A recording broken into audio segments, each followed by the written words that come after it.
Idol Loco. Morning, good morning guys. Muling nagbabalik. Woo, woo. Pasok tayo, weekdays. Kailangan natin tumasok. Mga ka-idol, samahan nyo ako sa akin pagpasok, ano? Let's go.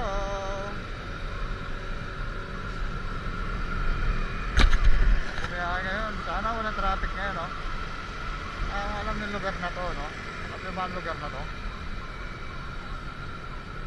So yung laging traffic dito sa lugar na to.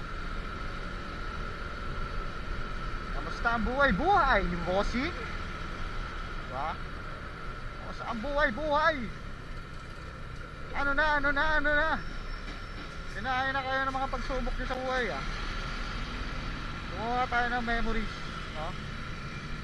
Memories. One of memories.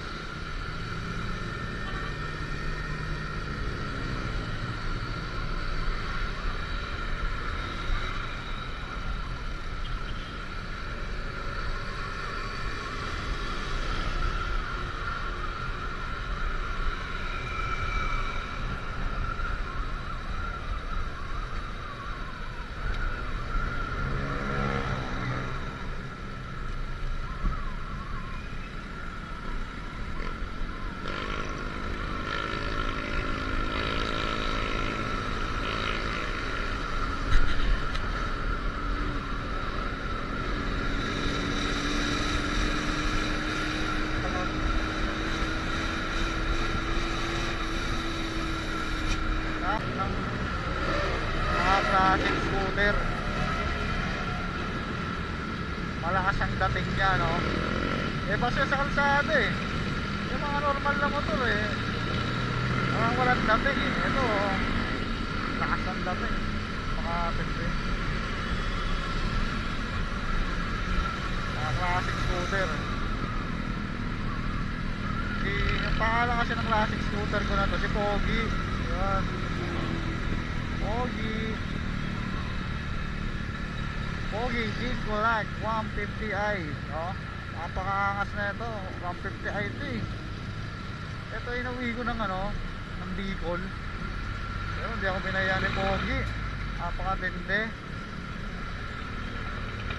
Driver na sumuko, ako yung sumuko, mga ka-idol, no? Ako yung sumuko.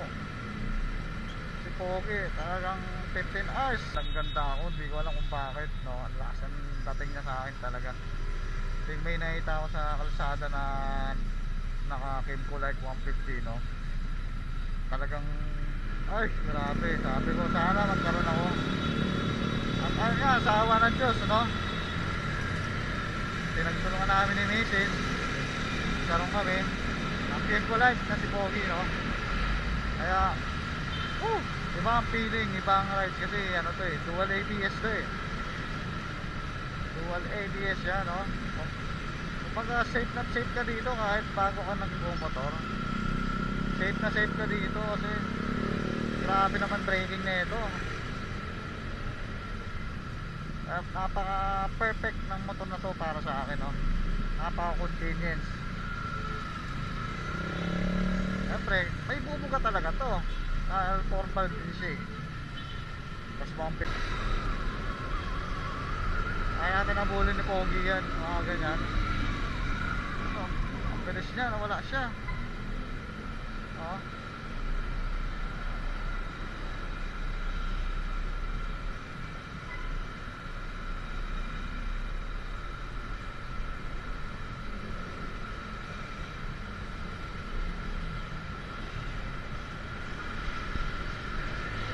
Ayun nga, balik nga tayo, no? Bakit Kim-Collect ang kinuha ni Idol Loco? Actually to si Pogi, hindi naman prime nyo to, second hand lang namin nakuha to talagang gustong gusto ko, talagang minadali ko to actually siya na yung pinakamurang nakita ko. Pero yung nakita ko sa personal, parang ang ganda ako, hindi ko alam kung bakit, no? Ang lakas ang dating niya sa akin talaga. may nakita ako sa kalsada na naka Kimco like 150, no? Talagang ay grabe, sabi ko sana magkaroon ako. At ayun nga, sa awa ng Diyos, no? Pinagtulungan namin ni Mrs. Karoon kami ang Kimco like na si Pogi, no? Kaya iba ang feeling, iba ang ride kasi ano to eh, dual ABS to eh. Dual ABS yan, no? Kumbaga safe na safe ka dito kahit bago ka nagbumotor. Safe na safe ka dito kasi grabe naman braking na ito. Napaka perfect ng motor na to para sa akin, no? Napaka convenience. Siyempre, may bubuga talaga to. Formal din siya eh. Tapos na-turn off ako dahil hindi naman siya ganun kakinis eh. Kumbaga pinapapping na namin to eh para kuminis. Kasi may mga gas-gas siya, saka hindi na siya ganun kaputi. Hindi kami na-satisfy ni Mrs. kaya pinapapping namin sa tropa.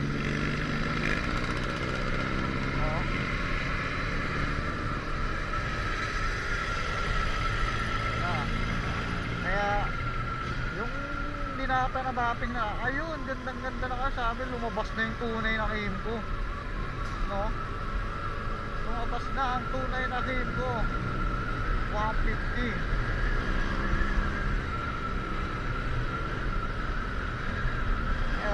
Ano ito may pagsabayan sinasahan ko, ang kastam sa akala mo. Woohoo!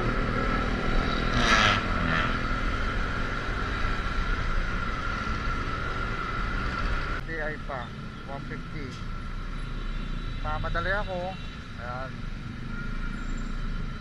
Pero kung chill lang, gamit ko si gear, yung isang motor namin, sige, Mio gear.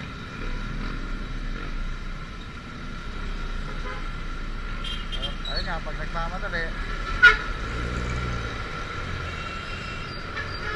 oy, lapit.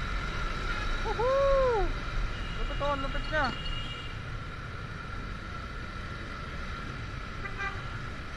Asya na siya, ayun na siya. Lapit, may naanuhan tayo dito, napakatindi mag-drive. Ayun o, lapit talaga niya. Lasing niya tayo yun eh. Palo ba yun? Yung angkas niya, winawas-iwas na eh. Pwede natin, malapit din eh. Tuwa natin ang camera.